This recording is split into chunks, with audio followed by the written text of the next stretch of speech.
வணக்கம். இன்று நம்மிடையே குருஜி டாக்டர் வீனஸ் பாலாஜி அவர்கள் இணைந்திருக்காங்க. 12 ராசியினருக்குமே ஒவ்வொரு குணாதிசயங்கள் இருக்கும். உங்களுக்கான சரியான நிறங்கள், உங்களுக்கான அதிர்ஷ்ட எண்கள் போன்ற முக்கியமான தகவல்கள் தரதா இருக்காங்க. குறிப்பாக நீங்கள் வாழ்க்கையில் ஜெயிப்பதற்கு எந்த ஆலயங்களுக்கு செல்லலாம்? ஏன்னா நிறைய பேருக்கு இன்னைக்கு என்ன செய்யறதுன்னு தெரியாமல் செய்யறத தவறாக செய்துட்டு இன்னும் சிக்கலில் மாட்டிக்கிறாங்க. எதை தின்னா பித்தம் தெளியுங்கிற மாதிரி போய் தவறான குழியிலே போய் விழுகிறதுக்கு பதில் மிக சரியான தகுந்த நபர், ஒரு ஆச்சாரியார் சொல்லக்கூடிய ஒரு விஷயத்தை கேட்டு நீங்கள் நடக்கும் பொழுது அது நிச்சயம் உங்களுக்கு பலன் தரும். உங்களுடைய வாழ்க்கையில் பெரிய முன்னேற்றத்தை கொண்டு வரும். வாருங்கள், அவருடன் கலந்துரையாடலாம். உங்களுக்கான பெரிய தீர்வு, வாழ்விற்கான முன்னேற்றம் அவர் சொல்லக்கூடிய வார்த்தைகளில் இருந்து உங்களுக்கு கிடைக்கப் போகிறது. வணக்கம் டாக்டர். வணக்கம் சார். சிம்ம ராசிக்கு அவர்களுடைய குணாதிசயங்கள் எப்படி இருக்குன்னு சொல்லுங்க குருஜி. சிம்மம் அப்படின்னாவே சிங்கம். எப்போவுமே சிங்கம் போல இருக்கக்கூடியவர்கள் இந்த சிம்ம ராசி என்பவர்கள். அவங்களுக்கு என்னென்னா கரெக்டாக இருக்கணும், எல்லாத்துலேயும் பர்ஃபெக்டாக இருக்கணும், கடமை கரெக்டாக ஃபாலோ பண்ணுவாங்க, டைம் கீப்பு பக்காவாக பண்ணுவாங்க. அதே மாதிரி ரொம்ப கண்ணியமாக இருப்பாங்க, யாரையும் குறைவாவோ உயர்த்தியோ பேச மாட்டாங்க. அது ரொம்ப கட்டுப்பாடாக இருப்பாங்க, கண்ட்ரோல்டாக இருப்பாங்க. தேவையில்லாத ஆசைகள், தேவையில்லாத விஷயங்களை ஈடுபடுறது, செய்கிறது எதுவுமே செய்ய மாட்டாங்க.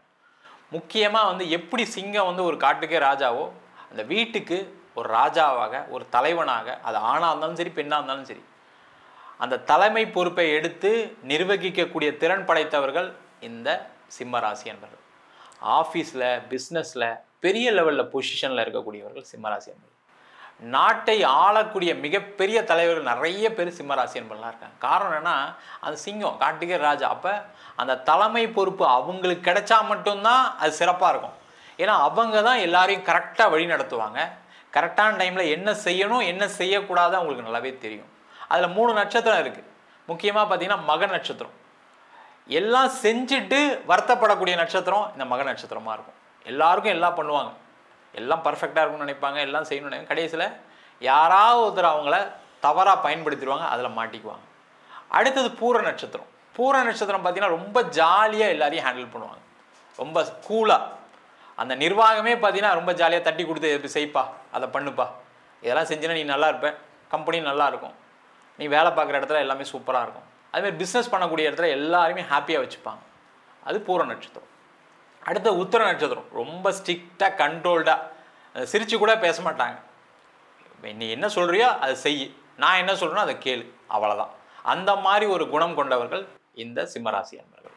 இவர்கள் எந்த விஷயத்தில் ஜாக்கிரதையாக இருக்கணும், முன்னெச்சரிக்கையோடு இருக்கணும் அப்படிங்கிற தகவல்கள்? இந்த சிம்மராசி தோக்குறது காரணம் கேட்டிங்கன்னா, முக்கியமாக அம்மா அப்பாவால் தான் இவங்க வாழ்க்கையில் தோல்வி வரும். நான் அம்மாக்காக நான் இந்த கம்பெனியில் வேலைக்கு போகல, அம்மாக்காக நான் வெளிநாடு போகல, அப்பாக்காக நான் இதெல்லாம் செஞ்சிட்ருக்கேன் அப்படின்னு சொல்லக்கூடிய ஒரு நிலை எப்போவுமே இந்த சிம்மராசி என்பவர்கள் இருக்கும்.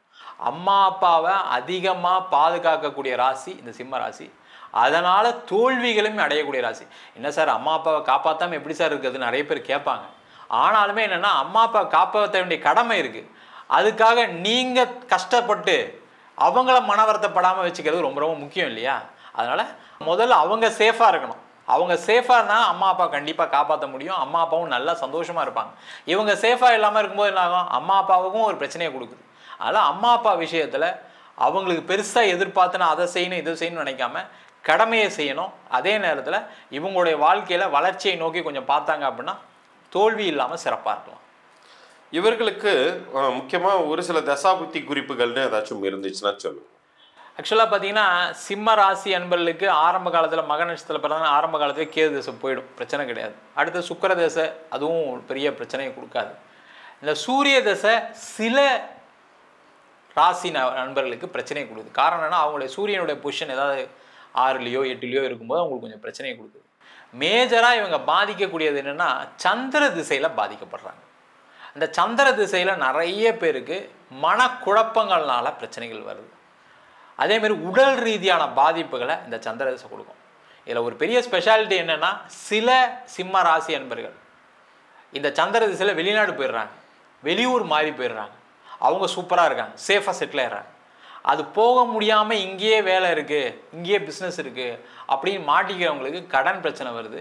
அடுத்தது மன ரீதியாக உடல் ரீதியான பாதிப்புகளை இந்த சந்திர திசை கொடுக்குது. அடுத்து கொஞ்சம் வயதாச்சு அப்படின்னா ராகு திசை கண்டிப்பாக பிரச்சனை கொடுக்க தான் செய்யும். அந்த ராகு திசையில் பிரச்சனை மாட்டாமல் இருக்கணும்னா என்ன பண்ணணும் அப்படின்னா, இவங்க ரொம்ப ஸ்ட்ரிக்டாக சில விஷயத்தில் இருக்கணும். ரொம்ப ஸ்ட்ரிக்டாக எல்லா விஷயத்தையும் ஃபாலோ பண்ணாங்கன்னா பிரச்சனை வராது. இந்த ராகு திசை வரும்போது என்னாங்கன்னா, அதை செஞ்சிடலாம் இதை செஞ்சிடலாம் அப்படின்னு அந்த மனசு அலைப்பாயும். அது முக்கியமாக இந்த மக நட்சத்திரக்காரங்களுக்கு இது நிறைய பிரச்சனை. அவங்க ரொம்ப கேர்ஃபுல்லாக இருக்கணும். மக நட்சத்திரத்தில் பிறந்து ராகு திசை நடக்குது அப்படின்னா, ஏன்னா மக நட்சத்திரம் கேதுவுடைய நட்சத்திரம், ராகு அப்படின்னு சொல்லக்கூடிய ராகு திசை, ராகுடைய காலகட்டம் இருக்கும்போது ரெண்டுத்துக்கும் ஒரே பிரச்சனை இருக்கும். நான் வந்து அமைதியாக இருக்கிறதா இல்லை பெர்ஃபார்ம் பண்ணுறதா அப்படின்ற மாதிரி இருக்கும். ரெண்டுத்திலையும் நடுவில் மாட்டிட்டு கஷ்டப்படக்கூடிய ஒரு திசை ராகு திசை இவங்களுக்கு. இவர்களுக்கான அதிர்ஷ்ட எண்கள் என்ன எண்கள்? அதிர்ஷ்ட எண்கள் அப்படின்போது இவங்க 1 பயன்படுத்தலாம். அடுத்ததாக 5ஆம் எண்ணை பயன்படுத்தலாம். நம்பர் 1 எல்லாத்தையும் நம்பர் 1 தான் இவங்க, அதில் எந்த டவுட்டுமே கிடையாது. வீடு நம்பர் 1, கார் நம்பர் 1, எல்லாமே கூட்டுத்தொகை 1 பயன்படுத்துறது நல்லது. இன்னும் 1ஆம் தேதியிலே பிறந்தாங்கன்னா இன்னும் சிறப்பாக இருப்பாங்க, அதில் எந்த டவுட்டும் கிடையாது. இவர்களுக்கான அதிர்ஷ்ட நிறங்கள்? அதிர்ஷ்ட நிறம் அப்படின்னு சொல்லக்கூடியது ஆரஞ்சு நிறத்தை பயன்படுத்தலாம், இல்லை வெண்மை நிறம். அந்த வெண்மை நிறம் எப்படி இருக்கணும் அப்படின்னா, பர்ஃபெக்டாக அந்த கஞ்சி போட்டு இந்த ஷர்ட் போடுவாங்க பாருங்க, இப்போ இந்த அரசியல் தலைவர்கள்லாம் போடுவாங்க, அந்த மாதிரி வெண்மையான நிறத்தை பயன்படுத்துறது ரொம்ப நல்லது. கர்ச்சிஃபே பார்த்தீங்கன்னா நல்லா கஞ்சி போட்டு கையில் வச்சுக்கிட்டாங்கன்னா பெரிய லெவலில் நல்லா இருப்பாங்க. ஒயிட் ஷர்ட், நல்லா திக்கான ஒயிட் ஷர்ட் போட்டாங்க அப்படின்னா அவங்க வாழ்க்கையில் அனைத்து விதமான உயர்வுகள் கண்டிப்பாக கிடைக்கும். எந்த திசை உங்களுக்கு நல்லது பண்ணும்? இவங்களை பொறுத்த வரைக்கும் கிழக்கு திசை பயன்படுத்தலாம் ஃபஸ்ட்டு, சரிங்களா? அடுத்தது வந்து தெற்கு திசை பயன்படுத்தலாம். கிழக்கு தெற்கு இவங்களுக்கு சூப்பராக சப்போர்ட் பண்ணும். எந்த தெய்வத்தை வழிபட்டால் இவர்களுக்கு மிகவும் நல்லது? இவங்களை பொறுத்த வரைக்கும் பார்த்தீங்கன்னா வேறு வழியே கிடையாது, சிவபெருமான் தான். எல்லா சிவாலயங்களும் போகலாம். முக்கியமான ஸ்தலம் திருவண்ணாமலையில் இருக்கக்கூடிய அருணாச்சலேஸ்வரரை அதுவும் பௌர்ணமி அன்னைக்கு வழிபாடு பண்ணாங்க அப்படின்னா இவங்க வாழ்க்கையில் இருக்கக்கூடிய பிரச்சனைகள், அது கடனாக இருக்கலாம், உறவுகள் சார்ந்த பிரச்சனையாக இருக்கலாம், இல்லை ஏமாற்றம், பணம் சம்மந்தமான ஏமாற்றம் சில பேருக்கு நடக்குது, அந்த மாதிரி விஷயங்கள்லேருந்து வெளியில் வர்றதுக்கான ஒரு வாய்ப்பு கண்டிப்பாக அருணாச்சலேஸ்வரர் கொடுப்பார். ஸோ சிம்மராசினருக்கான எல்லா முக்கியமான தகவல்களும் தெளிவாக நீங்கள் சொல்லியிருக்கீங்க.